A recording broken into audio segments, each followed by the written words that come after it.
En el video de hoy, vamos a explorar un tema profundo y transformador, del fracaso a la victoria, el secreto para vivir una vida abundante.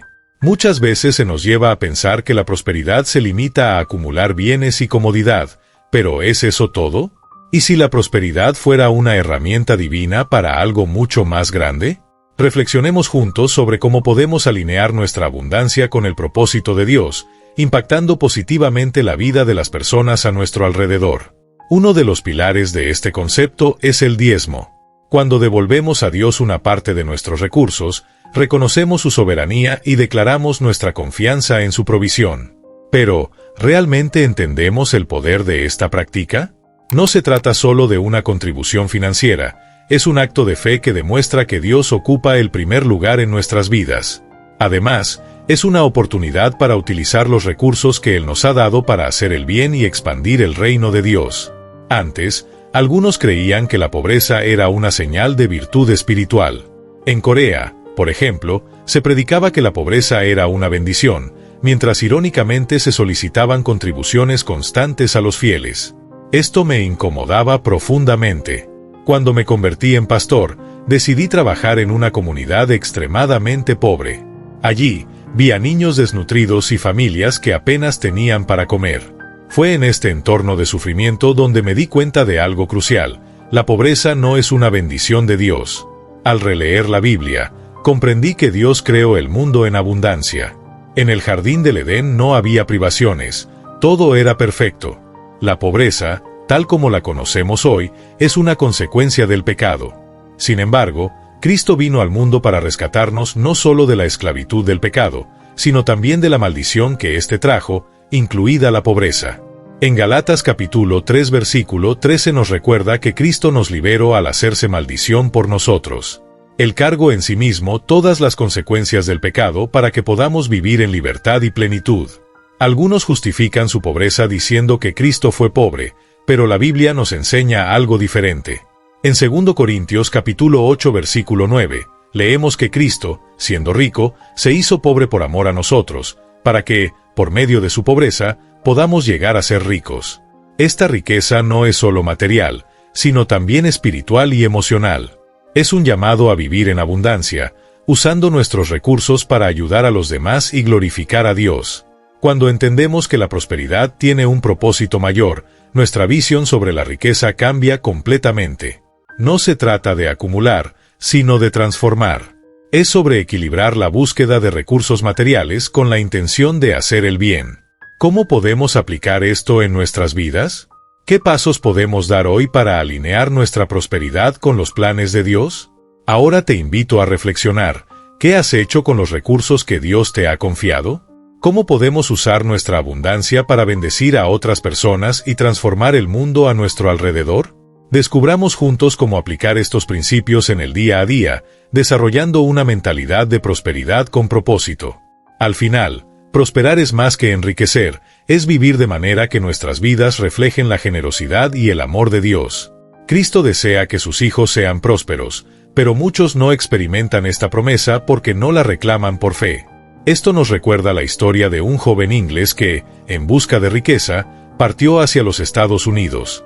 Ahorró para comprar un boleto de tercera clase en un barco, pero no tenía recursos para las comidas durante el viaje. Durante semanas, hambriento y aislado, evitó el comedor, creyendo que no podía pagar la comida. En el último día, desesperado, decidió enfrentar su hambre y al preguntar el precio de una comida, descubrió que el valor de las comidas ya estaba incluido en el boleto que había comprado. Esa historia nos hace reflexionar sobre cómo muchos cristianos viven sus vidas. Recibimos el boleto para la salvación a través de Jesucristo, pero descuidamos las otras promesas que Él nos ha otorgado, incluida la prosperidad. La falta de comprensión y los prejuicios sobre la prosperidad llevan a muchos a vivir en escasez, creyendo que la abundancia no es para ellos. Sin embargo, Cristo ya pagó el precio completo para que vivamos no solo en la salvación espiritual, sino también en la plenitud de vida. Entender el propósito de la prosperidad comienza con la motivación correcta. No se trata de deseos egoístas por dinero o estatus. Dios no otorga bendiciones duraderas a corazones que buscan solo intereses personales. Cuando comencé mi ministerio, confieso que tenía motivaciones equivocadas, y eso me llevó a enfrentar grandes dificultades. Fue solo al examinar mi corazón y alinear mis objetivos con los propósitos de Dios que las cosas comenzaron a cambiar. La prosperidad verdadera está vinculada a nuestra disposición de producir frutos para el reino y cuidar del bienestar espiritual y material de los demás. Lamentablemente, el deseo por dinero invade incluso los círculos ministeriales. Recuerdo una situación en la que un famoso evangelista vino a Corea para realizar conferencias. Después de 2 noches de predicaciones impactantes, anunció que dejaría el evento si no recibía una suma considerable de dinero. Aunque a regañadientes, acepte pagar la cantidad para evitar la cancelación de las conferencias, pero desde esa noche algo cambió. La presencia especial del Espíritu Santo dejó de sentirse, los sermones perdieron la unción divina, y las necesidades espirituales de las personas dejaron de ser tocadas. Esto me enseñó que las motivaciones equivocadas destruyen la verdadera prosperidad. Cuando el corazón está enfocado solo en el dinero, se pierde la conexión con los propósitos de Dios. La prosperidad espiritual y material está disponible para quienes buscan primero el reino de Dios y su justicia. Jesús nos recuerda en Mateo capítulo 6, versículos 30 al 33, que si Dios cuida de las flores del campo y de las aves del cielo, ¿cuánto más cuidará de nosotros? Cuando ponemos a Dios en primer lugar, todas las demás cosas nos son añadidas. La prosperidad con propósito no trata sobre cuánto acumulamos, sino sobre cómo usamos lo que tenemos para glorificar a Dios. Al examinar nuestras motivaciones, podemos alinear nuestros deseos con los planes divinos. Pregúntate, ¿por qué deseo prosperar? ¿Quiero recursos para hacer el bien y expandir el reino o solo estoy buscando mi beneficio personal? Recuerda, Dios conoce las necesidades de sus hijos y está dispuesto a suplir cada una de ellas.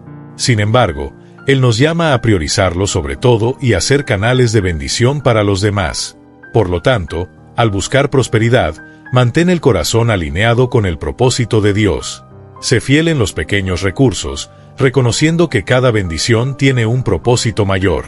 Al final, la verdadera prosperidad llega cuando nuestra vida refleja la generosidad y el amor del Padre. No pierdas la oportunidad de reclamar las promesas que Cristo ya pagó por ti y de ser una herramienta de transformación en su obra. Dios nos llama a poner el reino en primer lugar y a entender que nuestra vida debe reflejar los principios divinos, incluidos el de dar y recibir. Cuando reconocemos que somos templos del Espíritu Santo, como está escrito en el 1 Corintios capítulo 3, versículos 16 y 17, nuestra visión sobre prosperidad cambia completamente. Un templo que alberga la presencia de Dios no solo es sagrado, sino también eficaz en su propósito. Un edificio vacío, sin la presencia divina, termina siendo solo un depósito de cosas sin valor. Así también es la vida de quien no permite que el Espíritu Santo guíe sus decisiones. Hay innumerables ejemplos de cómo la presencia del Espíritu de Dios transforma vidas.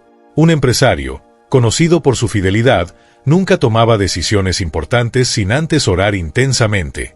No importaba si eso requería 10 minutos o 10 horas de oración, siempre buscaba la dirección divina antes de actuar. Esa dependencia completa del Espíritu Santo lo condujo a un éxito que pocos alcanzaron. Prosperó grandemente y se convirtió en una referencia, no solo por su riqueza, sino también por su carácter y sabiduría. Este ejemplo nos enseña que la verdadera prosperidad está ligada a la comunión y la obediencia a Dios. En la Biblia, historias como la de Abraham y Melquisedec refuerzan el principio de dar y recibir. Cuando Abraham venció a los reyes y rescató a su sobrino Lot, fue bendecido por Melquisedec, quien era sacerdote del Dios Altísimo. En respuesta, Abraham dio el diezmo de todo lo que había conquistado. Este gesto no era solo una expresión de gratitud, sino también un reconocimiento de la soberanía de Dios y de la importancia de devolverle una parte de lo que recibimos. Esta actitud refleja fe y confianza en las promesas divinas. El principio del diezmo es comparable a la dinámica de la naturaleza. Así como el mar de Galilea, que recibe aguas frescas y las redistribuye, convirtiéndose en un lugar lleno de vida, el acto de dar nos mantiene en movimiento y en prosperidad. Por otro lado, el mar muerto, que solo recibe y no comparte, está estancado, sin vida en sus aguas. Este contraste natural ilustra el impacto espiritual y material de una vida de generosidad frente a una vida de egoísmo. Cuando damos, nos convertimos en canales de bendición, y esto se refleja directamente en nuestra prosperidad. Los patriarcas de la fe nos muestran la eficacia del diezmo como un principio de vida. Abraham, Isaac y Jacob fueron hombres que enfrentaron desafíos, pero nunca vivieron en escasez. Ellos no solo prosperaron, sino que siempre tuvieron recursos para bendecir a otras personas. Jacob, por ejemplo, hizo un voto a Dios diciendo que, si era protegido y provisto en su jornada, daría el diezmo de todo lo que recibiera. Este compromiso fue honrado, y Dios lo bendijo abundantemente, transformándolo en un gran líder y un ejemplo de prosperidad con propósito. Dios nos desafía a confiar en Él y a poner el diezmo como una prioridad. En Malaquías capítulo 3, versículo 10, nos invita a traer los diezmos a la casa del tesoro y promete abrir las ventanas de los cielos, derramando bendiciones tan abundantes que no habrá espacio suficiente para contenerlas. Esta promesa no es solo material, sino también espiritual. Al obedecer este mandamiento, experimentamos la fidelidad de Dios al suplir nuestras necesidades y multiplicar nuestras bendiciones. La prosperidad no es un fin en sí misma, sino un medio para cumplir los propósitos divinos en nuestra vida y en la vida de otros. Es un reflejo de nuestra confianza en Dios y de nuestro compromiso con su reino. Si ponemos a Dios en primer lugar y nos dedicamos a vivir como canales de bendición, nuestra vida será transformada, y seremos testigos del poderoso impacto de la ley universal de dar y recibir. Al final, todo lo que tenemos viene de Él, y al devolverle una parte, declaramos nuestra dependencia y fe en el Dios de toda provisión. Dar el diezmo es un acto de obediencia y un reconocimiento de que todo lo que tenemos viene de Dios. Proverbios capítulo 3, versículos 9 y 10, nos instruye claramente: honra al Señor con tus bienes y con las primicias de todos tus ingresos, y tus graneros se llenarán abundantemente y tus lagares rebosaran de vino nuevo. El diezmo debe ser la primera parte separada de nuestros ingresos, devuelta a Dios antes de cualquier otro gasto. Muchos cristianos cometen el error de pagar sus deudas o satisfacer otras necesidades antes de entregar el diezmo. Esto, sin embargo, contradice el principio de las primicias. Cuando devolvemos a Dios los primeros frutos, demostramos nuestra total confianza en su provisión, y Él promete suplir abundantemente todas nuestras necesidades. El diezmo debe ser entregado en la casa de Dios, la iglesia local donde somos alimentados espiritualmente. Algunos, por error, eligen dar el diezmo directamente a causas específicas o personas en necesidad, pero esto no cumple con el modelo bíblico.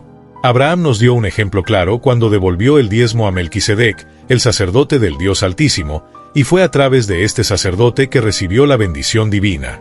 La práctica del diezmo es una conexión directa con la bendición y la protección de Dios. Cuando entregamos nuestro diezmo fielmente en la iglesia local, estamos honrando a Dios y permitiendo que Él cumpla sus promesas en nuestra vida. Muchos argumentan que el diezmo es una práctica exclusiva de la ley del Antiguo Testamento y que, viviendo bajo la gracia, ya no necesitamos diezmar. Sin embargo, el mismo Jesús, en Mateo capítulo 23 versículo 23, reafirmó la importancia del diezmo al corregir a los escribas y fariseos. Destaco que el diezmo debe practicarse, pero sin descuidar los principios más importantes, como la justicia, la misericordia y la fe. Jesús no abolió el diezmo, lo validó como un principio continuo que refleja nuestra obediencia y gratitud a Dios. La historia demuestra que dar el diezmo abre puertas para la prosperidad. Muchos países occidentales, como los Estados Unidos, prosperaron porque incorporaron principios bíblicos, incluido el diezmo, en su cultura. El envío de misioneros y el apoyo financiero a causas cristianas permitieron que Dios bendijera a estas naciones de manera extraordinaria. Por otro lado, regiones que rechazaron el Evangelio y descuidaron la práctica de dar enfrentaron dificultades económicas y sociales, a pesar de ser ricas en recursos naturales. Un ejemplo destacado es la historia de un hombre coreano que vivía en extrema pobreza hasta que aprendió sobre el diezmo en un culto. Comenzó a diezmar regularmente, incluso con ingresos limitados, y su vida fue transformada. Poco tiempo después, consiguió un empleo estable, prosperó en su carrera y llegó a ser propietario de una empresa exitosa. Este testimonio revela que el diezmo no solo honra a Dios, sino que también atrae sus bendiciones y su dirección. Otro relato nos muestra a dos socios, uno creyente y otro incrédulo. Aunque el incrédulo tenía ingresos mayores, enfrentaba constante escasez debido a problemas financieros y de salud en su familia. El creyente, por su parte, que diezmó fielmente, vivía en paz y prosperidad, siendo bendecido tanto en sus negocios como en su vida personal. Esto demuestra que la prosperidad divina va más allá del dinero, incluye salud, paz y armonía en todas las áreas de la vida. A través del sacrificio de Cristo en la cruz, se estableció la base de prosperidad para todo creyente. Nuestra salvación es el mayor regalo, pero Dios también nos concede bendiciones materiales como reflejo de su bondad.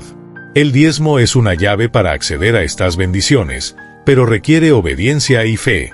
Al poner a Dios en primer lugar y seguir sus principios, estamos construyendo un fundamento sólido para una vida próspera y abundante.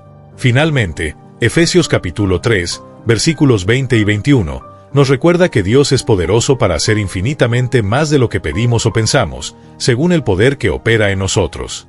Cuando damos el diezmo con un corazón correcto, permitimos que ese poder actúe en nuestras vidas. El diezmo no es solo una práctica financiera, sino un acto de adoración y dependencia de Dios. Por lo tanto, continúa siendo fiel, honra al Señor con tus primicias y sé testigo de las maravillas que Él hará por ti y tu familia. Sé bendecido.